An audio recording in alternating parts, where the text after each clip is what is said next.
why I got 100 windows of stuff that's not showing, but give me 2 seconds here.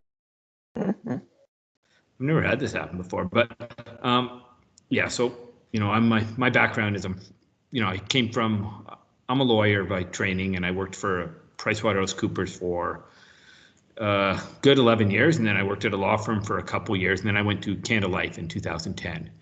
I left there 3 years ago and came to Equitable. So my whole business has been, oh, come on, man. Sorry. I don't know why it doesn't show every window you have, but anyways, let me just get rid of some of this stuff. Okay, now let's see if this one works. I'm guessing here, but.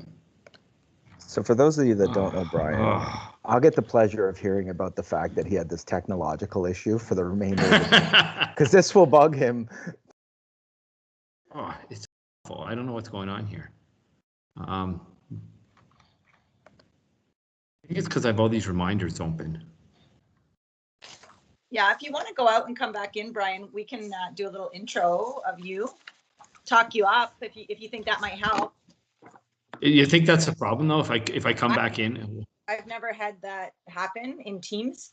Not to say I haven't had my fair share of technology issues, but not that one. Okay, let me try come back right in. Just give me 2 seconds. No problem. So I'm going to read Brian's bio because I had the pleasure of introducing him yesterday on a presentation. So I have it right here and handy. So as Brian said, he joined Equitable Life 3 years ago in 2017. Prior to that, he was with Canada Life on their national estate and tax planning from 2010 until he joined us in 2017. He's got over 20 years of experience in tax planning for entrepreneurs and high net worth clients. So a great fit for this final session. Before entering the life insurance industry, he was a tax lawyer and leader of the tax group at the largest firm in Peel region and a member of their wills and estate and trust group. Prior to that, Brian spent 11 years at a major accounting firm providing tax and estate planning advice to high net worth clients. So a lot of experience with business succession, tax reduction, estate planning, wills, trusts, family trusts, corporate structures. Brian's an excellent resource that is available to you. I do lots of reach outs to Brian to do conference calls with advisors, if it warrants, perhaps accountants, perhaps the client. He's great to bounce, your thought process off, as is Brent. So I often rely on them both to say, like, here's the situation, here's what we're thinking, what are we missing? Let's try to poke some holes in it. What are we not thinking of? So great background and experience between Brent and Brian. I think we have a really strong offering with our advanced case team, and I would encourage you guys as you go through today and think about what you've learned. And I'll get the rest of the questionnaires back today. Try to focus in on 1-2 clients that you think would be a really good fit and book a conference call with us, and let's talk about it and work through the process. So it looks like Brian has things working here. And I just said a lot of really nice things about you, Brian, so I'll turn it back over to you.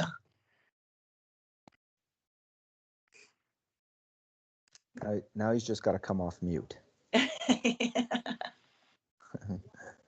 Oh, lucky for him, I'm not recording yet. Let me do that now.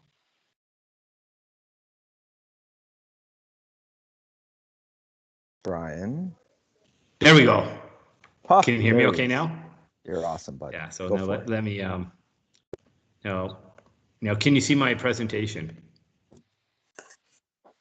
Yes. Okay, good. All right. So now I'm going to try not doing anything to mess it up any further. But I think Brent mentioned it very quickly at the beginning. This is very technical. It's and it wasn't meant to make you tax and estate planning expert. So I just want to kind of throw that out there very quickly, because the idea here more is to be aware that there are going to be a ton of people out there who want to put roadblocks in your way, because usually these cases are very significant premiums. And so they're going to throw around terms like pipeline planning, the stop loss rules, the taxation of a cash surrender value in a corporate owned policy. And frankly, most of the people saying that don't really know what they're talking about. Even accountants. I've come across many accountants who I've then had to run through the numbers and go through everything, and they go, oh yeah, that's not as big of a problem as I thought it was, or it's not even a problem in this instance. But advisors, competing advisors will do it all the time to you. You know, and then they will bring in their accountant who they're often paying a referral fee to. Let's not kid ourselves that that doesn't happen. And therefore, business will be possibly taken away from you. And that's what I'm saying. Understand when you hear this stuff that it's not as bad as it sounds, and to get a tax and estate person from one of the insurance companies who understand this in it. Obviously, if you're selling an Equitable life policy, be me who you could contact and get involved with it. If it's another company, there's some good people at some of the other companies. I'm not going to say all of them know it all, but some of them do. So I'm just kind of throw that out there. So that was kind of my intro. And so I'm going to look at a couple things, some of the stumbling blocks that I say when you're putting life insurance on business owners, and then some of the challenges with getting the money out of the corporation and what you need to be aware of. It does happen, and why taxes are what they are, and why some of these rules apply and may not apply. And then some of the other considerations with respect to structuring the ownership of a policy right from the very beginning. You know, getting that right is more important than anything. And life shareholder agreement, not structuring the shareholders agreements necessarily, but some of the things that we kind of find in agreements that don't make things operate as well as we intended.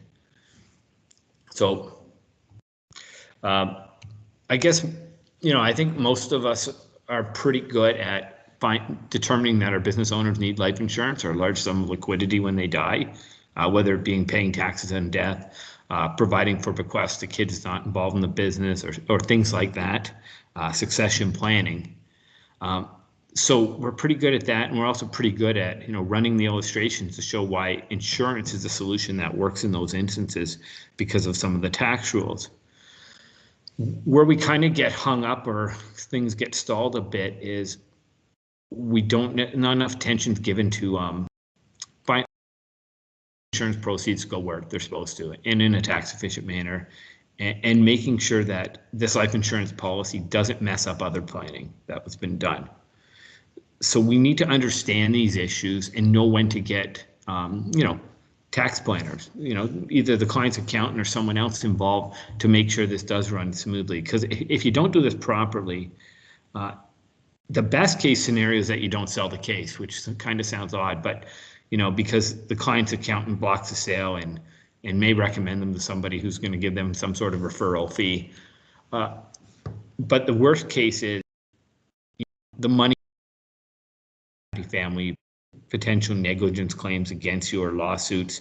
You know, remember, you know, you might say go see your accountant, but, you know, people sue whoever they can. So let's talk about the first thing, getting life insurance proceeds out of the corporation after death. And really I'm going to mainly talk about something called postmortem planning and kind of what the real tax rules are, which really are not disclosed in illustrations. The illustrations do not ignore many of these tax rules because they're very fact specific, and sometimes they apply, sometimes they don't. And frankly, at the insurance selling area from a company, we don't know, we can't provide an illustration for every specific fact situation. So remember, the objective of corporate owned life insurance is to take advantage of the tax rules, but it's to make sure the life insurance proceeds go where they're intended to go and go there when they're intended to get there. So you got to consider a couple issues, like what are the tax implications on death, the corporate structure that's being used to purchase this policy, what the will of the deceased actually says, and any legal agreements that need to be put in place to effectively do this in the right way that you want it done. So let me just give you a very simple example of, you know, things that happen all the time or can happen. We have a father and daughter who own a company. They each own 50% of the shares, and then there's a son who's not involved.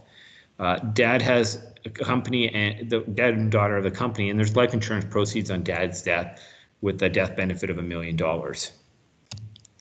So Dad intends that his daughter's going to inherit the other 50% of the shares, so because she's running the business, so she gets the rest of the company. But he wants $1 million of the life insurance proceeds to go to the son.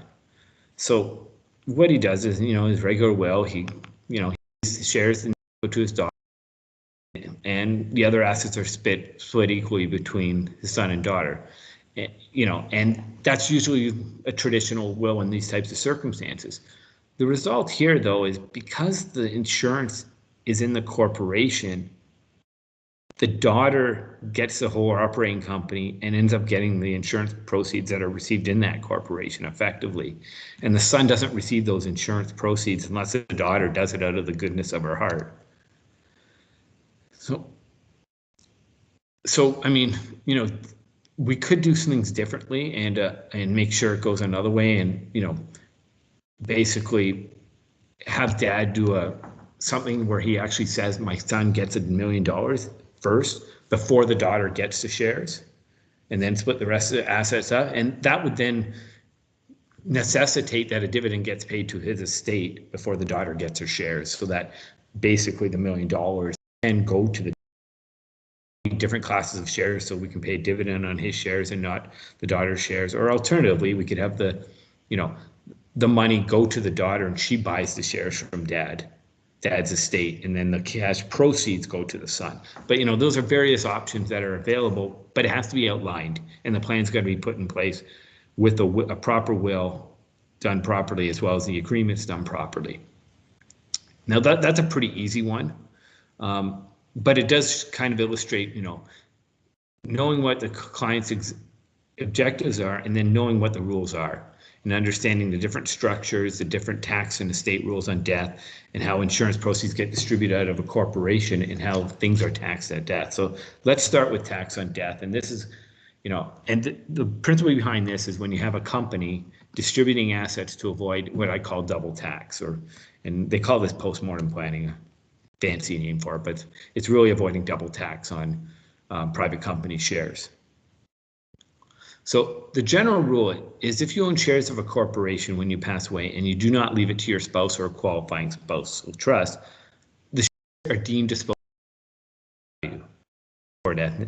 Now, and I'll revisit the second point here, that life insurance proceeds are excluded from valuing the corp, because the cash surrender value is actually included in the value of the corporation when you value the corporation for this purpose. But we'll talk about that a little more, because that's one of the complications that arises. So basically, your capital gain at death is your fair market value minus the adjusted cost basis of the shares when you don't leave the shares to a trust. So let's just say we have Bob, who's not married. He subscribed for shares 20 years ago for $100. So his adjusted cost base of those shares is 100, and because he bought those shares from Treasury, started the company, the paid up capital is $100. That's what paid up capital is. Paid up capital is the original subscription price of shares. So if I buy shares from someone else, I may pay $1 million for those shares, but still be 100. That's what the initial owner of those shares earned, and that becomes relevant when we end up buying back shares or redeeming shares. So, and I'll address that in a couple minutes. His only asset in the corporation is $1 million. So let's start with no life insurance here. So when Bob dies, he's basically deemed to realize a capital gain of almost $1 million. And is my screen blank? There we go. So basically, he's going to pay about $250,000 in tax. Now, what happens is when he dies, the adjusted cost basis of the shares to his estate bump up to that fair market value of $1 million. However, the paid up capital remains $100 because, again, that's the subscription price from the Treasury for those shares. Now, we still have to get the money out of the holdco because we have $1 million cash there. Now, if the estate then just had the corporation pay out a dividend, that's another $450,000, and the tax rate on dividends is 45%. That's about another $450,000 of tax. The result, if we didn't do any proper planning, we would have tax of that $450,000 tax on the dividend and the $250,000 tax on the gain. So $700,000 tax, which is effectively double tax. So to avoid this tax, we implement some planning called postmortem planning. And there's basically three methods, and the last method is a combination of the first two. So the first method is something called the 164.6 loss carryback method, and that's a section of the Tax Act. And the other one is something called a pipeline method.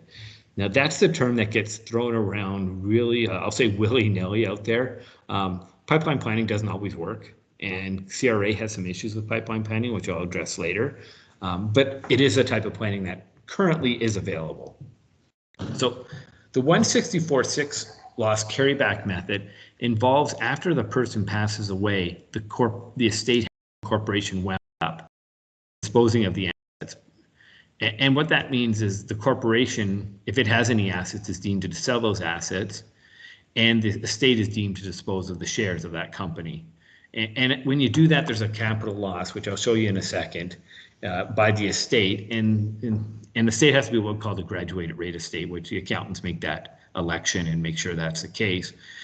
And then you can get a capital loss on the disposition of those shares that can be carried back against a capital gain realized at death under the subsection 164.6 of the Tax Act. So how this looks, so that's all well and fine, but let's show how it looks. So again, at death, we got that same situation. This is our initial situation when Bob dies, where we have the shares now with a cost base of $1 million after he's realized a taxable capital gain of $500,000 or capital gain of $1 million. So now his estate owns shares with an adjusted cost base of $1 million, but only a paid up capital of 100, but there's a cash in that holdco of $1 million. So what happens is the puck remains $100. So holdco gets wound up within the first year after Bob's death by the estate. Since only cash is left in the holdco, there's no capital gain realized in the holdco because cash by its very nature has an adjusted cost base equal to its value. But the wind up the holdco is a disposition of the holdco shares by Bob's estate. Now, the key here is, and people often forget, is when a corporation buys back its own shares or is wound up, the difference between the proceeds and that paid up capital is a dividend. And then you have to calculate the capital gain or loss. So this next slide here shows how that calculation works. So the estate, Bob's estate receives $1 million on the wind up. That's a dividend. Well, less the paid up capital of $100 means almost a $1 million deemed dividend. And right now, because there's no capital dividend account balance, we haven't introduced life insurance or anything that would create a capital dividend account balance. The whole dividend is a taxable dividend. And then we end up paying tax on that, so about $450,000. So the estate has $550,000. Now, the next step is probably the most important step for the 164.6 loss carryback is when the company, because the the shares are gone, they're disposed of. So the proceeds for that was initially $1 million, but because we already counted for that $999,900 as a taxable dividend, that gets deducted from the proceeds. So now the deemed proceeds are $100. Remember, we have an ACB because it got adjusted cost base, it got bumped up at death to $1 million. We then, because we've disposed of those shares, we have a capital loss of almost $1 million, which, obviously coincidentally is the capital gain we realized at death, which is really not a coincidence. But and when we carry that loss back, we end up now having a capital gain on death of 0. And that's what this 164.6 allows the estate to apply it against the capital gain realized on death. So then our only tax is that dividend of $1 million, $50,000 tax. Now, that's kind of a crappy tax rate. Let's not lie here. But so can we get it lower than a 45% rate? And this is where the pipeline planning gets involved.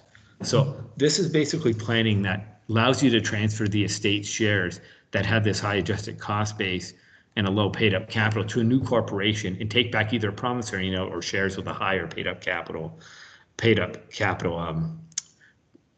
value up to the $1 million. So, and then it allows the estate then to wind up the whole cove, to wind up the new co, and it basically, and I'll show you the pictures of how that works, but it gets us down to a capital gains tax rate. So same picture, Bob dies, $1 million capital gain at death, $1 million adjusted cost base in the corporation, in the shares, but the cash of $1 million. What happens here is Bob's estate would incorporate a new co. it would then transfer those shares of the holdco to the newco and take back a $1 million promissory note. Because Bob's estate had shares that have an adjusted cost base of $1 million, it can take back $1 million of another asset without paying any tax, which is the promissory note. And now the newco owns the shares of the holdco. And what the newco does, it winds up the holdco. The holdco is gone. It's a disposition by the newco, but because it's got full cost base, there's no capital gain, and the deemed dividend that's realized is not taxed because it's into corporate dividend. So the paid up capital and newco of the holdco shares here is not a big deal. So now we have $1 million of cash in newco, and then newco basically, eventually it waits probably a year or two under the CRA guidelines, and Bob's estate ends up getting $1 million of cash. So the only tax we have there is that tax on the capital gain on the terminal return of $250,000. So we've got ourselves down to 25%. So the question is, why don't we just do pipeline and planning all the time? Number one reason is CRA has concerns with the pipeline planning. And there's always a risk, and a real risk, and I think particularly more in this environment, that they're going to shut that planning down. And right now, they've been okay with the rules with it. And they say, as long as you wait a year or two, if you do it right after death, we're not going to like it, which really, to me, has no distinction. But, that's CRA's logic sometimes. And you got to remember what they're kind of getting at here. They're avoiding cases where somebody from a business in cash in retained earnings that have been taxed at a very low rate. And normally, if the person didn't die, they'd have to take it out as a dividend. So what they're saying is you should have to pay dividend tax on that income and not get the capital gains rate. And just because someone passed away, you get a lower tax rate. And so that's one of the things. So and the other option is, if CRA changes the capital gains inclusion rate, which is a real possibility in the next budget, then this pipeline planning the capital gains rate is not going to be that much different than the dividend rate. So yeah, I'm not sure it gets you very far. It gets you a little bit. The other thing is the pipeline doesn't always give you the lower tax. If I had assets, and I'm going to show you an example in a minute, that had an accrued capital gain in the holdco, the pipeline doesn't help you because you're going to have tax in the holdco when you dispose of those assets at some point in time. And then you've kind of lost, with the pipeline, you've lost the advantage of the capital dividend account relies on a capital gain and the refundable tax that gets paid on the investment income in the holdco. So let's look at another example because it's easier to show you numbers than to explain that in words. So let's just say instead of cash in holdco owns shares of opco, and they have a fair market value of $1 million and in a really low adjusted cost base of say $100 or $1, whatever we want to make it. So on death, Bob still realizes that capital gain on his shares of the holdco, right? So we're still at the same part where he has a new ACB of $1 million and the paid up capital still of $100. So here's what his estate has. His estate owns shares of holdco that have a adjusted cost base of $1 million, but holdco still just owns the shares of opco that only have a cost base of $100. So there's still almost a $1 million gain in holdco. So basically, if we did nothing and holdco basically just sold opco later on to some buyer, we're going to have a $1 million capital gain there. We already paid $1 million at death. We shouldn't have to pay another $1 million later, right? And $1 million, the tax would be 50% goes in the capital dividend account. The other 50% is the taxable gain. So we pay some tax on that, about 50% tax rate with 30% refundable. We have to distribute that out. But the bottom line is we've been taxed another, $250,000. So we've paid double tax. So we do have to do postmortem planning here. And in this case, and kind of a spoiler alert, the 164.6 loss carryback method works better than the pipeline. So let me just go through the 164.6. What we have here is we basically wind up the holdco within the first year and realize the capital gain, but then we distribute out the deemed dividend as a capital dividend, a taxable dividend, and then calculate the capital gain or loss. And I know that's a lot of words, so I'm going to show you what happens. So here's what happens. Holdco sells those opco shares. Now, it's not really selling them because it's staying with the same people, it gets wound up. So it gets really technically sold to the estate. But so we realize a capital gain of $1 million. Half of that goes into the capital dividend account on the right there. The other half is taxable as investment income at a tax rate of 50%. So we pay $249,000 tax, but we get refundable tax of $153,000, which means later when a taxable dividend is paid, the company gets that refundable back. So technically it's available for distribution. So when we wind up the company, basically the amount available for distribution is $903,000, which is 1 million minus the $249,000 tax plus that $153,000 refundable. Half of that we're going to do as a capital dividend because that's what it's in our capital dividend account balance, and the remainder is going to be the taxable dividend, which is the amount we need to get that refundable tax back. So from the estate's perspective, it's going to receive $903,000. It's going to get a capital dividend of $500, a taxable dividend of $400, and pay tax on that. So it's going to net $721,000. Now again, the second step is the most important one, the disposition of the shares.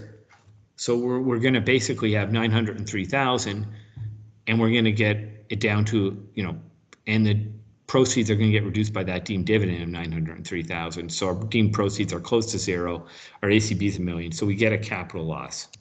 And because of that capital loss, this is what our tax bill is going to look like. We're not going to, that we carry back against the original gain on death. We're going to have zero tax on the terminal tax return, $96,000 net tax. That's at $250 minus the refundable amount. So close to $100,000 of tax in the whole co. And then $181,000 on that taxable dividend in the estate of $403,000. So our total tax is going to be $278,000, which is pretty close to 25%. Not perfect. The integration isn't perfect because tax rates vary between provinces, and the federal government doesn't have it perfect either. So that's why we're sitting at about $278,000 of tax. So if we did the pipeline planning, and I'm just going to show you, because we have that disposition in the holdco, we're kind of got some wasted tax attributes on the table. And as a result, we're going to pay more than that $278,000 tax. So same starting point, capital gain at death of $1 million, $250,000 tax at death. Same problem with the low cost base of the shares in the holdco of OpCo. So if we did the same steps and we transferred the shares of holdco to a new co for a promissory note of $1 million, and then we had holdco afterwards sell the OpCo shares, again, there's that gain in holdco. Holdco is going to realize a capital gain. But holdco's not paying out capital dividends, and it's not paying out taxable dividends to get a refund of that refundable tax. So what we end up having is a situation where NewCo basically has NewCo/holdco pay $250,000 of tax, and NewCo acquires the tax attributes of holdco. It's got a CDA balance and $153,000 refundable tax on hand to Campbell. Excuse me. So now we do have, our fair market value of the shares is $1 million of OpCo shares. So when OpCo does later get sold, we don't have tax in NewCo. But the problem is, we got this, once we've honored that promissory note, we end up not getting as much as we'd want. And because of the amount of tax, we lose the value of that RD2H and that CDA once we move the OpCo shares out to honor that promissory note. And as a result, we have total tax of almost $500,000. So we're basically almost a 50% tax rate as opposed to the 27% tax rate we had with the 164.6 loss planning. So, and that's why in reality, the pipeline didn't work here. Now, there is another plan out there, which is very tough to meet all the conditions. It's probably one of the most complex tax provisions in the Act. It's called the 881D bump plan. And you're really only going to do this if someone's worth multi-millions, and you have to make sure you meet all the requirements to get that. So in most cases, it's a mix of assets. Some assets have good high cost bases in the holdco, some have low, right? Because most people have some sort of diversified portfolio and shares of OpCos and land and things like that. So we got to kind of do a combination of 164.6 and pipeline planning. But the goal is still the same, to avoid double tax and get the aggregate tax return between the estate and the terminal tax return and the corporation as close to, a 26, 27% tax rate as we can. So then if we do add life insurance, that adds to the complexity. And two of the things that add to the complexity are something called the stop loss rules. And that occurs if you pay too many if capital dividends paid are too high to the estate. It really affects the capital loss under the 164.6 planning and the cash surrender value of the policy, sometimes being included in the value of the corporation. So this is the next big part of this presentation. So I'm going to start it and then we'll take a break in, I don't know, maybe 5-6 minutes, just to kind of spread this out. And because I do realize there's a lot here. So let's talk on tax on shares owned at death with corporate owned life insurance. And I say it's a real story because, again, like a lot of things, a lot of people use buzzwords and kind of scare people away and don't really understand what they're talking about. But so let's like when you have the tax on death and you distribute proceeds with corporate owned life insurance, you have to worry about two things.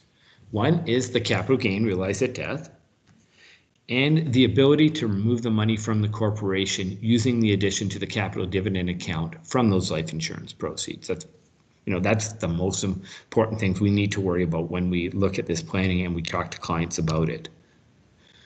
So the general tax rule, if a shareholder dies owning shares of a corporation and the shares are not left to a spouse or qualifying spousal trust, the shares are deemed disposed of at their fair market value immediately before death. And I've covered that already. I'm just kind of giving you, kind of setting up the provision and how all this works. There is a special valuation rule when we value this corporation for purposes of valuing the shares, and that's Section 70, subsection 5.3. Because the insurance proceeds have not been paid before death, they have to determine how we determine, because you're deemed to dispose of shares immediately before death. And we know the person's going to pass. So at that point, it's pretty certain the person's passing away. So really the question is, how do we treat the life insurance? This provision is legislation that says that for the purposes of calculating this fair market value before death, the cash surrender value of a corporate-owned policy is included if the policy is on the person who died or a non-armed person, which basically for our purposes usually is a related person, a spouse, kids, siblings, things like that, and to the person who has died. So, and then the other section is 112.3.2, and this has to do with distributing proceeds and the realization of the capital loss. So if there is a capital loss on death, in other words, there's no spousal rollover, and planning is implemented to realize the capital loss on shares that aren't considered grandfathered. And I won't get into grandfathered shares right now. I'll talk a bit about them when I talk about shareholders agreements later, because there's very few of those still outstanding. But when capital dividends are received on those shares, up to 50% of that capital loss could be denied. So if there is 164.6 planning and a capital loss is realized, if we pay too many capital gains, we might lose part of this loss. And this is the loss rule. And there's also a similar loss if we're dealing with a spousal trust that owns shares or a self-interest trust that owns shares.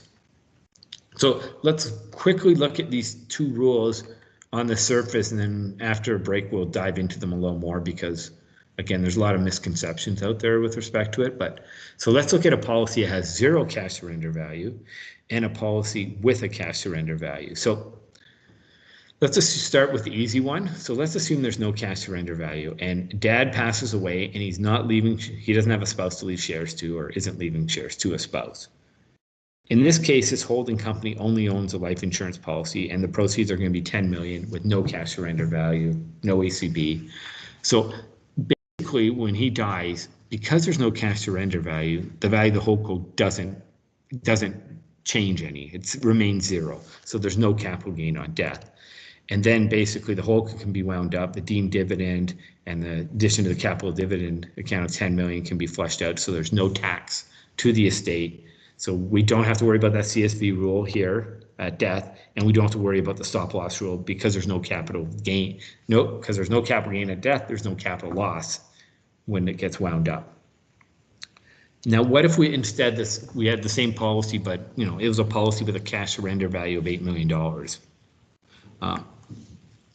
In that case, we basically on death, the fair market value of those shares, even though the death benefit's 10 million, it's going to be the value for the purpose of the Tax Act on death is going to be $8 million. So he's going to realize a capital gain of $8 million, and the estate's going to have shares that have an ACB of $8 million, which means we have a $2 million tax liability on this policy. Now, as you'll notice, I underlined and put in red the word initially. And the reason I say that is not the end of the story. And that's where that's where I've had battles over the years. I used to have I had an ongoing, I'll say, a dispute with a Manulife wholesaler who was continually telling me before they introduced their PAR product that you get taxed on this whole cash surrender value. And I was saying, no, it's not a big deal. And when I was at Canada Life, I actually wrote an article I wrote an email, a detailed email that got made into an article that kind of disputes this whole premise of this whole, tax on the CSV as a capital gain. And so I'm going to go through why this isn't true and why worst case scenario, only half of that 8 million is going to be taxed as a capital gain. So really a $1 million tax. But it's not that bad, but there's going to be cases where it's not subject to any tax. And if we do the right planning, we can ensure that that's going to be the case. So let's take a break. I'm not sure if Brent or Aaron are going to monitor the break time, or what do you think? 5 minutes? 10 minutes? Yeah, usually 5 minutes is what we take, Brian. Okay. And that has historically left you enough time to actually finish through. Before we, so take the break now, and then what we'll do is maybe, Brian, if you want, come back like dead tight on time, and then what we'll do is if there's any questions, which there may have been one just pop up, where did the $8 million CSV come from if the policy has no CSV again? No, this is a policy with CSV.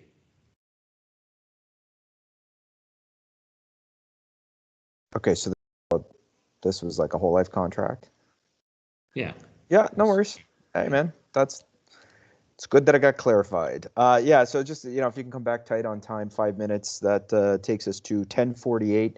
We'll come back, and then if you do have any questions and you want to come off mute or you want to type them in the chat, we'll make sure that we get those questions answered for you. Perfect, folks. Get a stretch, get some water. Awesome. Thanks.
nice to be the guy that gets to relax and just listen. Yeah, You know, I'm sure it is. but it doesn't Yeah, I happen forgot. near enough. Yeah, I forgot I didn't have my video on, and I didn't get to show off the haircut Kalen gave me last night. Yeah. Looking tight, my friend. Looking tight. Yeah, there's a few bald spots. She slipped with the razor one time, and because she tripped over the cord, and or tripped over the leg of the chair, and then she started laughing so hard and got the hiccup. So that didn't make for a great haircut. But should I start now? Yeah. That's... So yeah, if you want to start, Brian, that's fine. It's 10:48. But before we start, does anybody have any questions? Brian, are you going to just recap before you go into the next piece of the explanation or anything? What Yeah, we I'll got go back. going on? I'm going to hit the chat just to see if there was any questions in there. Doesn't seem to be. So I think the question was, so this policy, yeah, this is, now we're dealing with a policy that has a cash surrender value in it, and maybe I probably wasn't really clear on that. So yeah, and that's where the issue comes up, is that if you own 100% of the common shares, the value of the common shares is going to include that cash surrender value in its value. And my comment was, it's not really a big deal. It's not as big of an issue as people make it out to be, and in some cases it's not even an issue because we can plan around it, or we have the circumstances where it's not going to be applicable. So let me go through each case, and I'll go through what I call the worst case scenario. And the worst case scenario is if you have zero other assets in the holding company. In other words, the holding company just owns a life insurance policy. It's flushed out all its other cash, all its other assets, which is very rare circumstance. I don't think I've ever seen a corporation like that. Even medical corps that, we're medical corps. There's usually something still in there when the physician passes away. But anyway, so I throw that out there. But so let's just say in that case, we have that capital gain of $8 million at death. And then we have the estate owning the shares that have an ACB of $8 million. But the holding company has the death benefit proceeds that it received of 10 million. And let's just assume there's a full CDA addition here.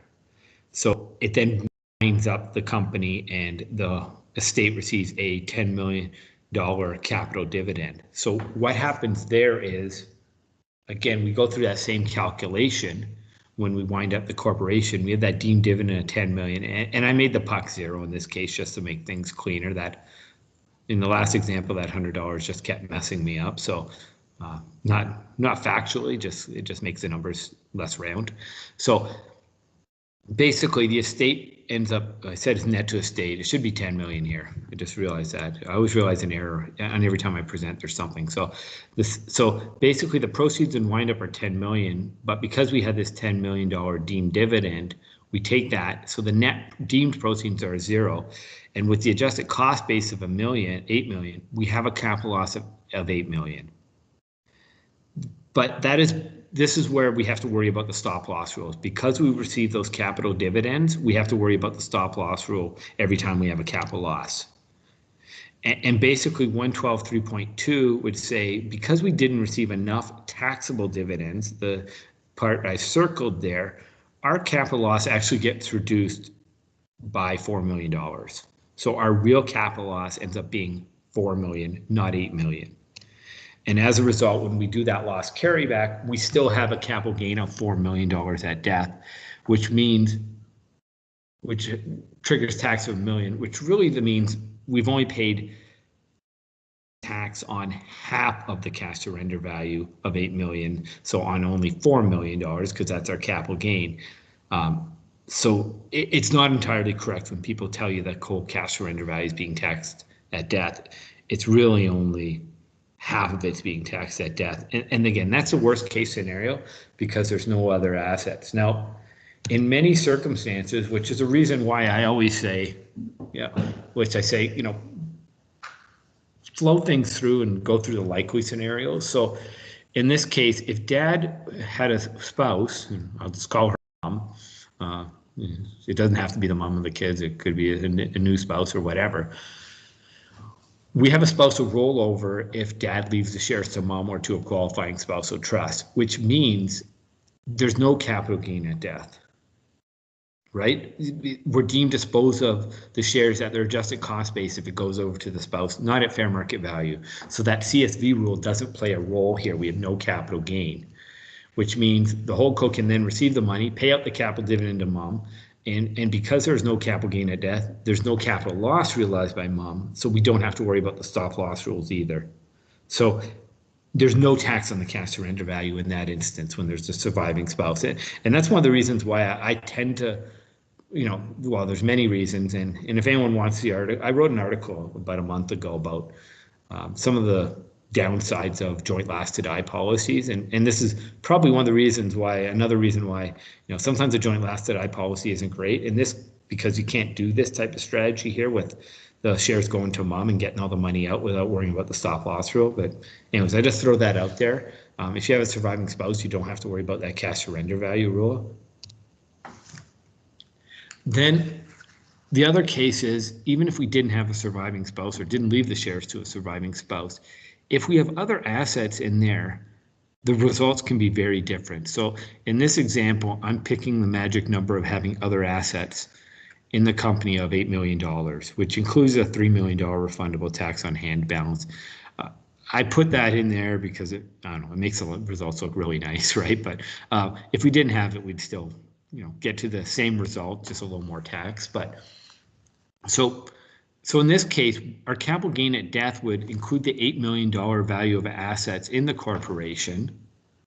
Sorry, I was pointing with my finger here. I don't think anyone can see my finger. So the $8 million of cash in the corporation, and then the $8 million cash surrender value of the life insurance policy. So the capital gain is $8 million in this instance.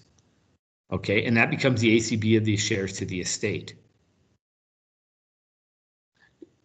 When the insurance proceeds are received, the $10 million of insurance proceeds are received, the value of the assets in the estate go to $18 million with a CDA balance of $10 million. Holdco can then be wound up so that the estate receives an $18 million deemed dividend, of which they're going to elect that $10 million of that deemed dividend as a capital dividend, and the $8 million taxable dividend is there to get the whole dividend refund. So from the estate standpoint, this is what we end up with. We end up with that $18 million deemed dividend. 10 is non-taxable as a capital dividend. 8 is taxable, which we're going to pay about $3.6 million of tax. So the estate's going to net 14.4 in this instance. The proceeds on the wind-up when we calculate the capital gain or loss for the estate is going to be the proceeds of 18 minus the deemed dividend of 18 from above, the 10 capital dividend and the 8 taxable dividend. So we're going to have deemed proceeds of 0. And the adjusted cost base is 16.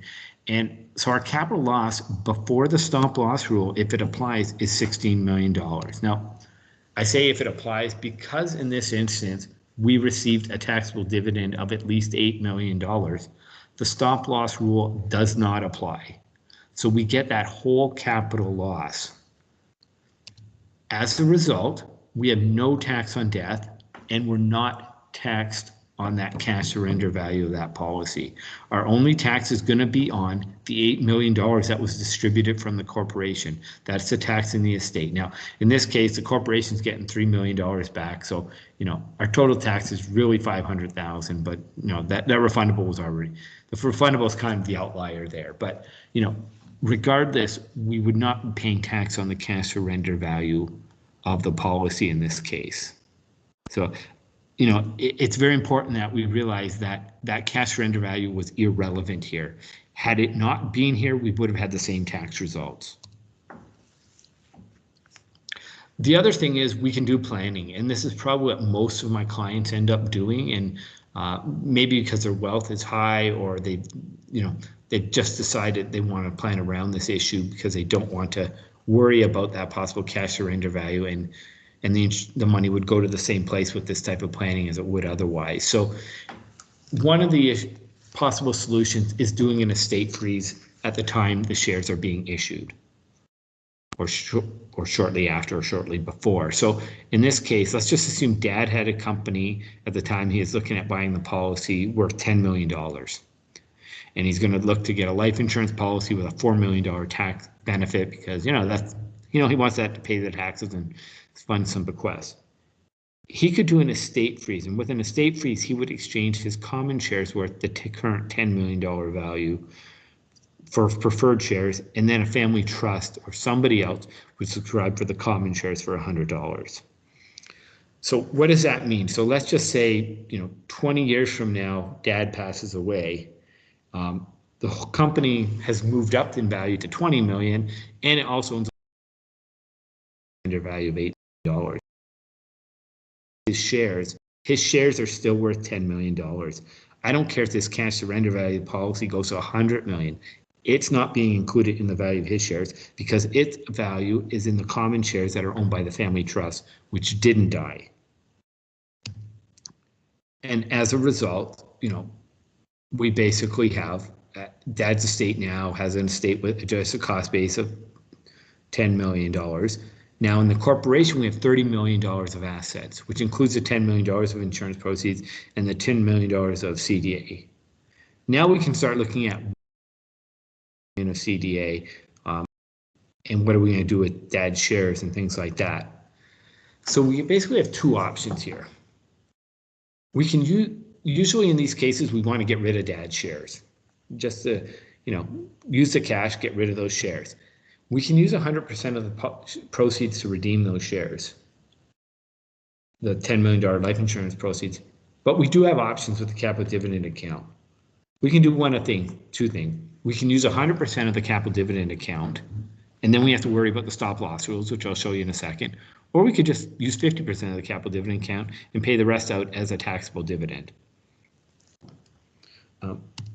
So if we do that, if we use 100% of the capital dividend account balance, Dad's estate ends up getting 10 million tax-free out through the capital dividend account, and then it realizes a capital loss on that redemption of $10 million because that was the capital gain realized at death.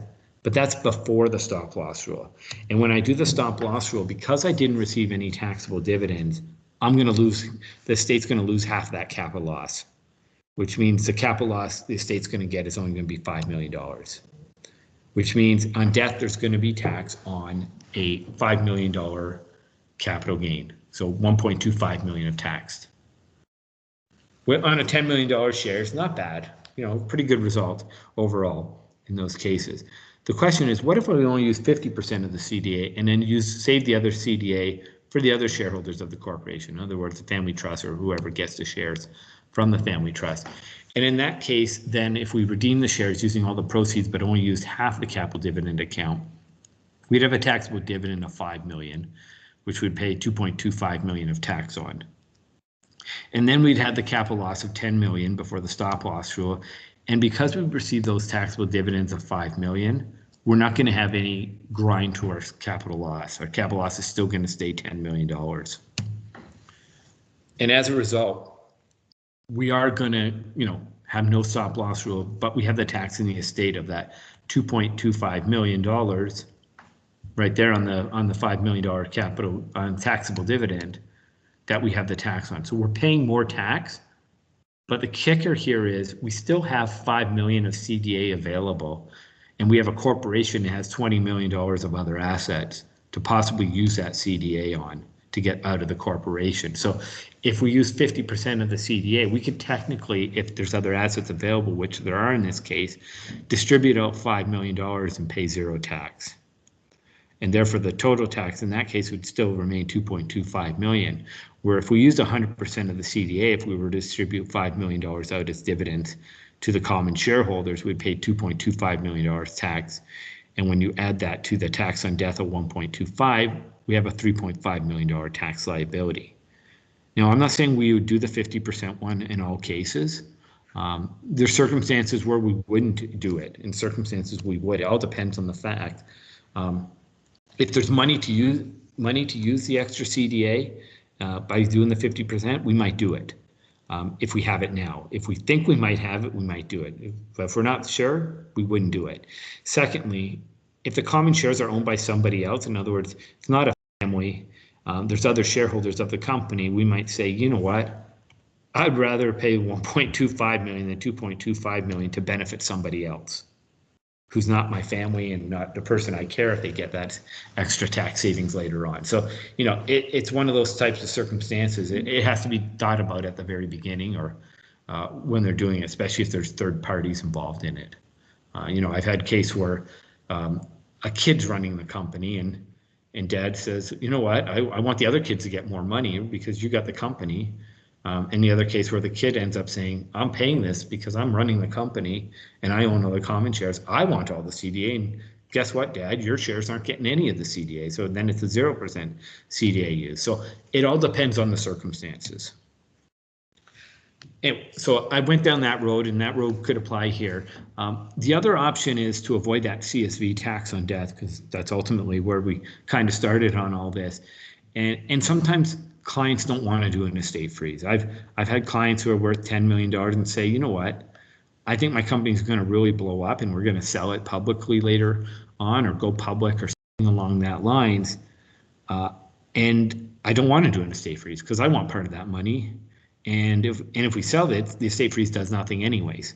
So we should continue to own the shares, the common shares. That can continue on the common shares, but we could issue a different class of shares to actually track the life insurance policy so the CSV goes somewhere else. So I'm not sure how familiar you are with life insurance policy, but it's basically a tracking share that where the proceeds and the value of the life insurance policy is put into a separate class of shares that are usually owned by somebody else. So in this case, it wouldn't be owned by dad. It'd either be owned by the kids or to someone else.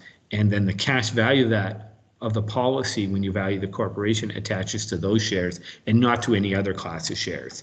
So if we look at it here, in this case, we have dad, go back to the original picture, a company that had $10 million of assets, and he doesn't want to do a freeze. Instead, we have the family trust subscribe for these life insurance shares, which at the time are worth nothing because there's nothing in that policy at that point in time or no value. And then if 20 years from now, that company has gone up to value to $20 million and the life insurance policy has a CSV of $8 million, dad's capital gain is only going to be attributable to the other assets in the holdco of 20 million and not the cash surrender value, because that is included in the value of the family trust shares. So that's how we kind of avoid dealing with that CSV issue and not worrying about it. And then we can then use the life insurance proceeds. So when dad dies, we still have we have that $10 million of life insurance proceeds in the holdco. We can use that to buy back dad's shares and do either that 50% or 100% thing I was talking about before. I mean, we only have 10 million, so that would be the 50%. But we can use the CDA how we determine it for the best use of everybody and the parties involved. You notice I like to use trust owning shares. And I kind of bring this back later on in the presentation, but in this case, particularly with the life insurance shares and the common shares, I would much rather have those shares owned by a trust, because if a child dies before their father, in these cases, the cash surrender value of the policy on their father will be included in the value of their shares, because again, that CSV rule applies if the policy is on a related person. And because there's no CDA addition, we're going to pay full capital gains tax on a whole CSV because we can't flush the money out because there's no death if dad's still alive when the kids own the policy. So it's one of those things. I like to have the trust. At least buys me 21 years to decide what I'm doing and restructure if necessary at that 20-year point. So anyways, I throw that out there as a potential option.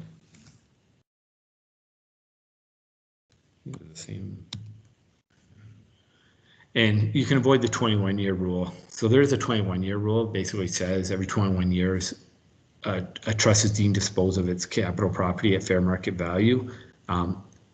Life insurance policies are not capital property, but life insurance shares are shares of a corporation, and they are. So with the trust, you just got to bear in mind that within 21 years, they have to distribute those out, probably to the kids or to dad or somebody else, and deal with the CSV issue again at that point. Bottom line is, just to bring back the circle, is the worst case is that only half of that CSV is taxed as a capital gain if you have it in a corporation and it's a policy on yourself. But it's not subject to tax if we do the spousal rollover, or we have other assets, or we do other tax planning, such as an estate freeze or issued life insurance share. So whenever somebody throws that at you and says, oh, you got to worry about the stop loss rules, or you got to worry about that, there are ways to avoid these types of things. Now I'm going to kind of switch gear but look at some of the other tax, legal, and practical considerations. So that part there was totally numbers driven, and I apologize, but unfortunately the only way to illustrate some of this is by going through numbers.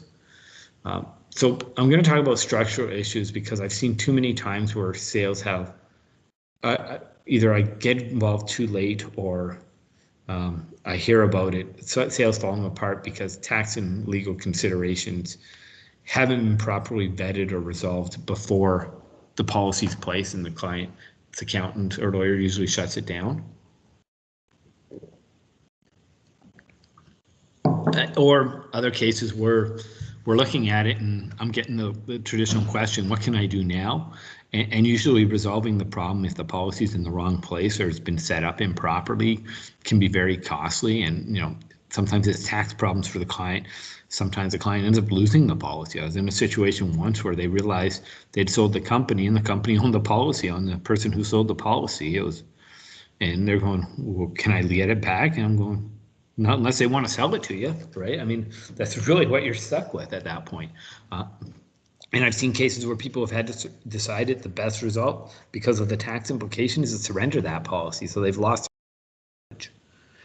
And then there's cases where, obviously an advisor's reputation can get damaged. I've come across a couple advisors who've kind of been almost blackballed because of a couple small mistakes that had big tax consequences.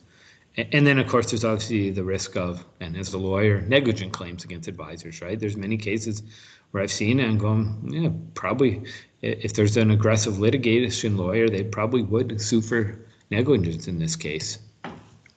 So what are some of the main ones? The main ones I come across, and some of them are ones I kind of think are potential future lawsuits. So if I ever decide to leave Equitable Life, these are types of cases I'd look for if I want to do some litigation law. But the one is potential creditors, the loss of the capital gains exemption, or things you got to consider the capital gains exemption. And I'm going to go through all these in more detail. So this isn't just a laundry list and you're going to say, what's he talking about?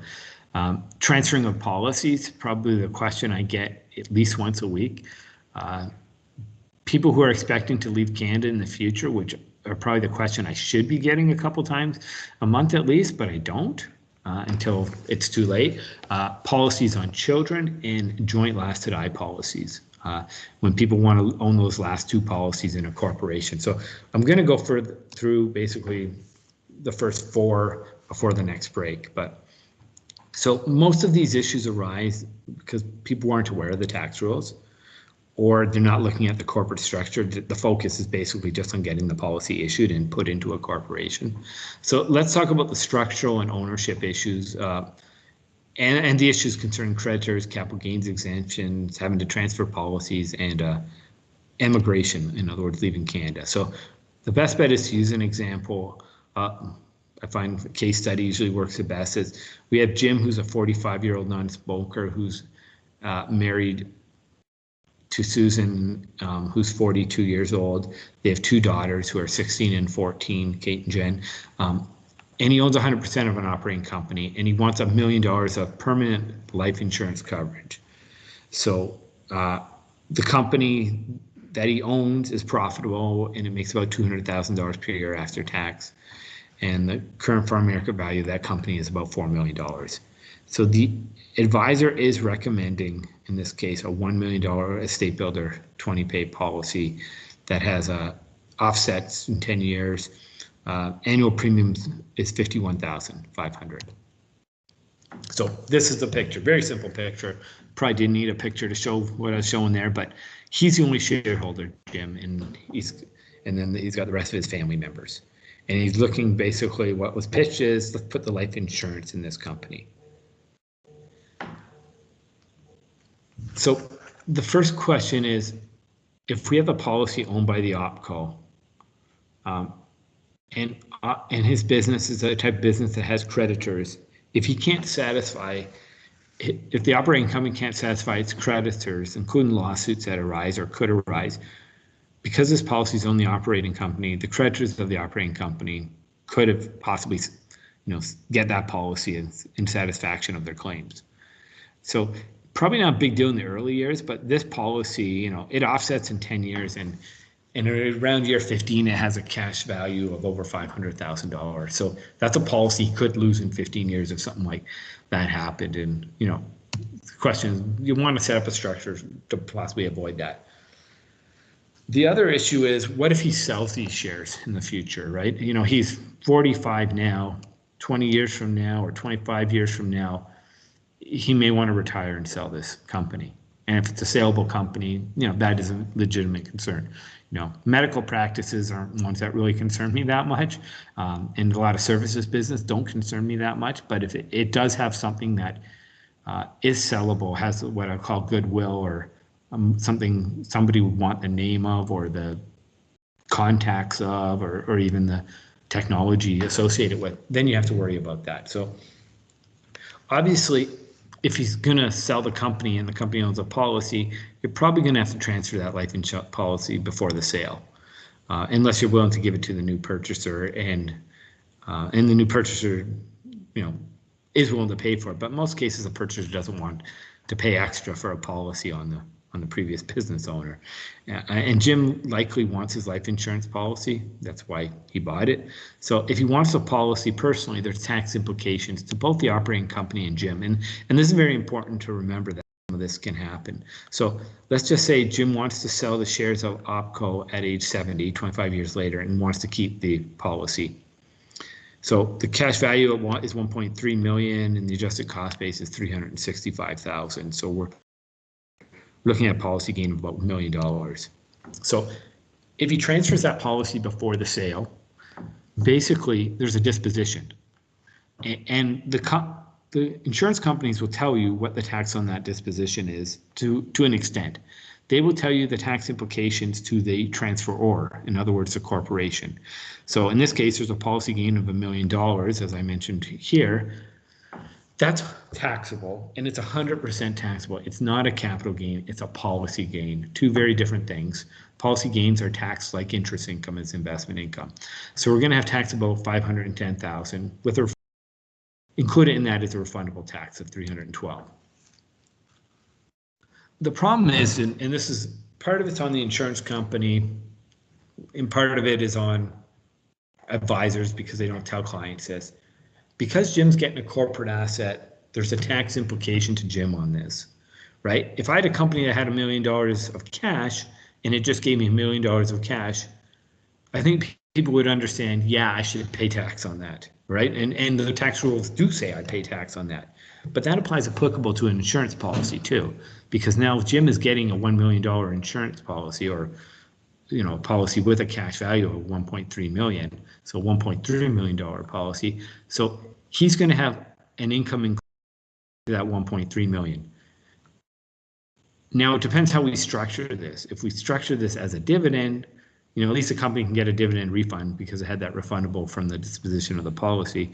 But if we merely just gave it to him, it's regular income to Jim, not dividend income. So it's costly if we don't do this properly. And this applies to every other asset in that corporation we have to move out. The other thing is we do have to worry about the capital gains exemption. So the capital gains exemption is probably the biggest tax incentive for business owners. It basically exempts the first $1 million, right now $883,000 of a capital gain from tax. So the potential tax, and it's based on each individual gets one, so in their lifetime, so each shareholder gets one, and so the value right now in Ontario tax rates is probably about $236,000. This means if you had the right structure in place, you could probably save $236,000 per shareholder. And if you have a family of 4, that could mean almost $3.5 million of capital gains could be sheltered from tax. To get the capital gains exemption, certain conditions have to be met. First, you have to sell shares, and the shares must be sold by an individual, and the individual must have owned those shares for the last 2 years. And the company must be what we call a Canadian controlled private corporation, and the company must have enough what I call qualifying assets at the time of the sale and for 2 years before the sale. So I want to focus on point 5 there for now. So basically that requirement says at the time of the sale, at least 90% of the fair market value of assets in that corporation, this is an asset-based test, must be attributable to assets used in an active business carried on primarily in Canada. And the other requirement is for at least 2 years before or 24 months before the sale, more than 50% of the fair market value of assets must be used attributable to assets used in an active business carried on primarily in Canada. A life insurance policy is not considered an asset used in an active business. Therefore, it can put us offside these requirements. The one that's usually going to put us offside is the 90% thing. So in this case, his policy had a cash surrender, and the cash surrender value is considered the value of it for the purpose of this test. And so at that time, the cash surrender value is about almost 1.4 million. So even if there's no other passive assets in the company, his active business assets must be at least $12.4 million in that corporation for us to be able to sell that corporation at that time and get the capital gains exemption if we were selling the policy. Now, if we're just offside this 90% test, we could move that policy out. Then Jim pays that tax we talked about earlier on the disposition and get in the right place. However, if his other assets weren't worth a lot, and the other assets might include goodwill, so he might have that, but let's just say he was just selling that company for $1 million after the fact, right? And there's no debt in it. In that instance, he couldn't get his capital gains exemption even if he moved the policy out, because the cash surrender value represents more than 50% of the assets in that corporation. Therefore, he has to wait 2 years before he could actually sell and get his capital gains exemption. So, that's a big cost of doing things because we didn't structure it properly. Likewise, in some cases, in the original instance where, the company was worth more than, say, $1 million, say it's worth $5 million or something like that, we still might be off. We still might have a problem if he dies. We might not be able to get our capital gains exemption because we have no option to get that cash surrender value out, that policy with the cash surrender value out before he dies because he's dead, right? You can't retroactively tax plan. So, it's one of those things. The idea is let's get the structure proper before it happens. The other problem is with a policy in a corporation, and this is going to be, no matter what's, it's going to be, we have to really work around this one, is if Jim decides he wants to move to the US or move somewhere else, when he leaves Canada, he's deemed to dispose of the shares at fair market value. So let's just say he has a company, he wants to own that company, but he's not going to work in it anymore, or he's going to set up operations in the US or something along that lines. His shares are going to be deemed disposed of at fair market value when he leaves. And if he owns a common shares, that's going to include the cash surrender value of that policy when he leaves. So let's say at age 70, he decides to leave. That cash surrender value of 1.3 is going to be included in the value of his shares. And then on death, he has to worry about distribution of capital dividends to non-residents and whether the foreign residents tax capital dividends and things like that. So those are just more complications thrown into the mix. So for all these problems, I always find people want to go the simplest way possible and say, why don't we just put a holding company in here to hold the estate builder policy and the other investment.